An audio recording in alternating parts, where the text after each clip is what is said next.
वंदनीय शिवसेना प्रमुख श्रीमान Balasaheb Thackeray botanical garden Rankala इथं 4,80,00,000 रुपये मंजूर झाले असताना त्या ठिकाणी कामाला त्या ठिकाणी पैसे खर्च करण्याला संधी नसल्यामुळे किंवा त्या ठिकाणी फुलाची बाग करण्याचं नियोजन महानगरपालिकेचं असल्यामुळं या शुक्रवार पेठ परिसरामध्ये या बागेचं काम सुरू आहे। निश्चितपणे कोल्हापूरमध्ये सर्वात मोठा वॉकिंग ट्रॅक या ठिकाणी होतोय। अधिकाऱ्यांनी दिलेल्या माहितीप्रमाणे 1800 मीटरचा ट्रॅक या ठिकाणी होतोय।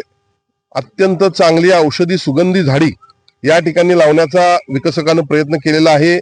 विरुंगळ्यासाठी या ठिकाणी विरुंगळा केंद्र होते, त्याचबरोबर या ठिकाणी लाईटची व्यवस्था आणि ओव्हरऑल लोकांना फिरता यावं, शुद्ध हवा मिळावी यासाठी बॉटॅनिकल गार्डन या ठिकाणी साकारत असल्याचं आपल्याला दिसतंय। अतिशय चांगल्या परिस्थितीमध्ये हे गार्डन होताना आपल्याला या ठिकाणी दिसतंय।